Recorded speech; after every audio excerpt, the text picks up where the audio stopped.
and gentlemen, His Excellencies, professors, students, researchers, colleagues of the renewable energy sector, I am very honored to be here. Thank you, Dr. Hazard, for inviting me to come to share some ideas about shouldering the energy transition that we are currently trying to lead worldwide. When we talk about energy transition, we mean very different things here and there. That means in Africa and in Europe. So what I understand, what we think energy transition in Africa should be is to get 600 million people out of the dark, 800 million people out of the smoke of smoky kitchens, and to power the industry. That means, and I like the slogan of the African Energy Chamber, to make energy poverty history by 2030 should be our aim. When we talk about energy transition in Germany, for example, where I come from, we mean something very different. We mean to get out of fossil structures. That means our dependence on fossil fuel and a kind of fossil way of thinking about energy sometimes. We mean to cut emissions, especially carbon emissions that have, to be frank, caused climate change. And we mean this by maintaining living standards, because you cannot convince people to transition if they have to reduce their living standards. So far, we have been looking at energy transition from two perspectives: fighting energy poverty and getting out of fossil fuel. So let's look at the energy market in sub-Saharan Africa, for example. People have an energy demand at household level of about 10 gigajoule per person per year. In Europe, it's about double this amount, 20 gigajoule. In Africa, sub-Saharan Africa, 80% of these 10 gigajoule are used for cooking. In Europe, it's only 7%. Does this mean that people in Africa cook more? No. It doesn't mean this. It means two things. One is that you cook on more inefficient technologies. That means you need actually 5 to 7 times the amount of energy to cook the same amount of food.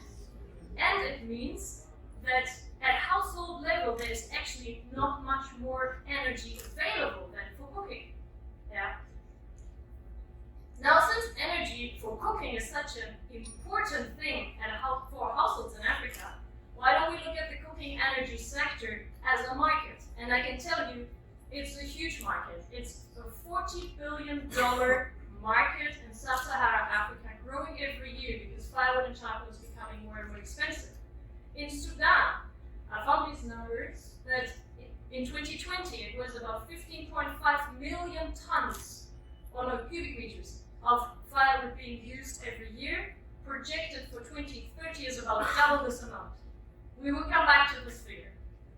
So now, this is the African situation. Now let's look for a very short time at Europe, because one component came to our energy transition, and that is energy poverty.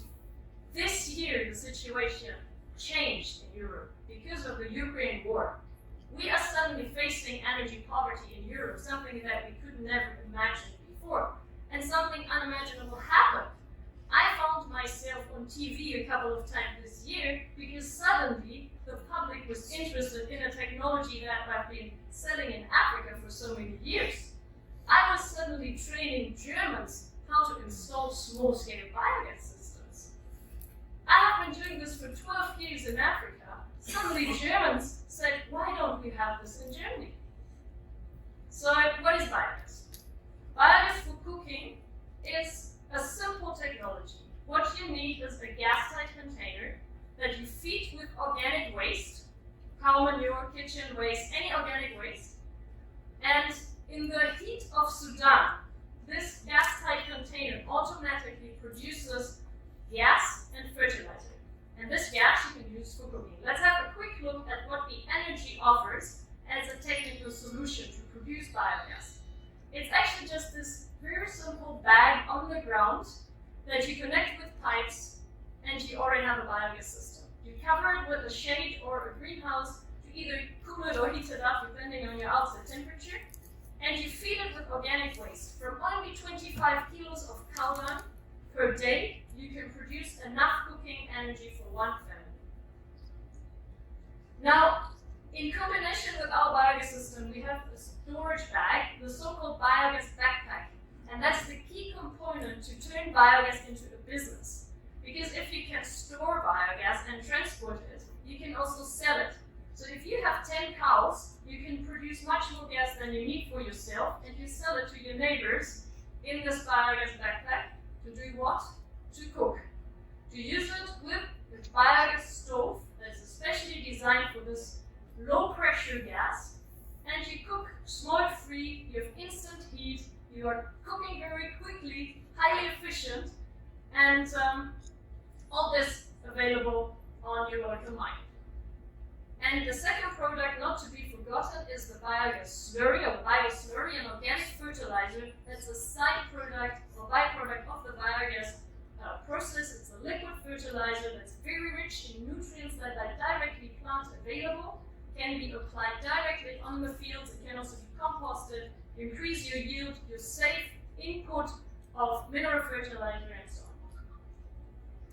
Now, let me talk a little bit about the potential of biogas in Africa, especially in Sudan. I'm not asking you to read this slide, I know it's very small, but I just want to show you there is research being done about the potential of biogas in Africa. All African countries are listed here with the potential to produce biogas only from the cow manure of dairy cows.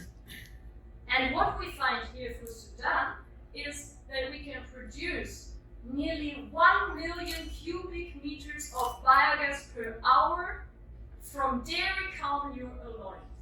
This is enormous. Yeah? This is, if this means anything to you, 53 terawatt hours per year of potential calorific value. Now, to put this into perspective, what do these numbers mean? If we say Sudan will be consuming by 2030 about 30 million cubic meters of firewood, which is about 43 million tons, and if 1 cubic meter of biogas can replace 7 kilos of firewood, and if we're producing through just using dairy cow manure, we're able to produce 1 million cubic meters of biogas per hour, times 24 hours per day, times 365 days per year. We have a potential biogas production per year of 8.6 billion cubic meters. This would be an equivalent of 60.2 million tons of firewood. But you only need 30. Sorry? Population number will double by 2030 will be around 56 to 60 million. We can supply the entire nation with biogas if we were to produce it. I just want to show you the potential, and I tell you the secret. Sudan, in all Africa, has the biggest biogas potential. This is one very good news I am very happy to share with you. There is another good news. There is another good news. You are very lucky because you don't have this type of elephant in the biogas sector. This elephant is called development aid. It's money that's coming from the West to do projects and programs in the biogas sector. They're normally short-term, they're normally uncoordinated, they are intransparent, they are not held accountable for failures, and they're actually expensive. You don't have this in Sudan, you're very lucky, congratulations, because in many countries, aid has distorted the market and has created a lot of failed biogas systems. And I want to focus a little bit on the prevention of market distortion because this is very important.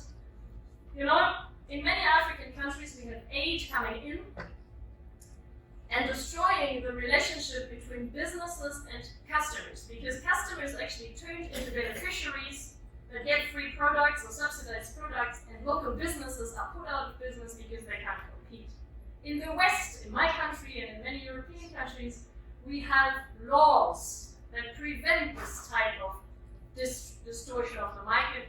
Anti-dumping laws, competition laws prevent any free products to come from abroad to protect our economy. We know this very well. Now,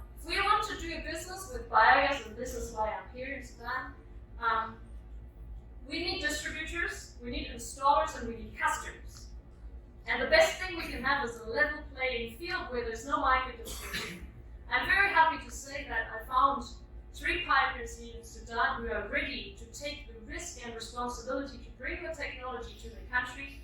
And we have trained a lot of installers the last few days who can now install biogas technology.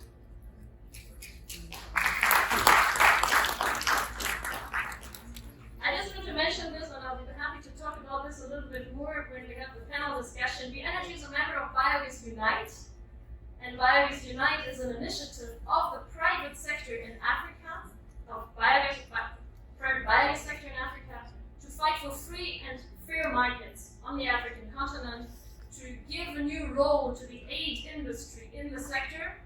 Just for you to let you know, we don't have it here in Sudan yet. So I want to close with saying, so far we had different ambitions for the energy transition, but today I would say we're all in this together and we can learn from each other. We in Europe can learn how to deal with energy poverty, and we can really certainly look towards Africa. For example, in the biogas sector, we can learn how to develop biogas on household level, and I would like you to look towards Europe for rules and regulations around protecting and supporting the private sector. Anti-dumping laws, competition laws, that's the thesis for developing the private sector. So I can say, and I'll be happy to say that this is hopefully just the beginning. These are new biogas technicians freshly trained in biogas, and I hope we can support them to bring the technology here, protect them from any kind of market distortion, and make it possible in Sudan as an exceptional example in the world that might have special rules and regulations and policies for the biogas sector in the future. And now I want to prove by action that biogas works. And we have a biogas backpack coming here and the biogas stove. Please put it in front there. And we'll show you the flame, the beautiful blue flame of a biogas system. And if you smell anything, let us know. If you see any smoke, please let me know. Let's see.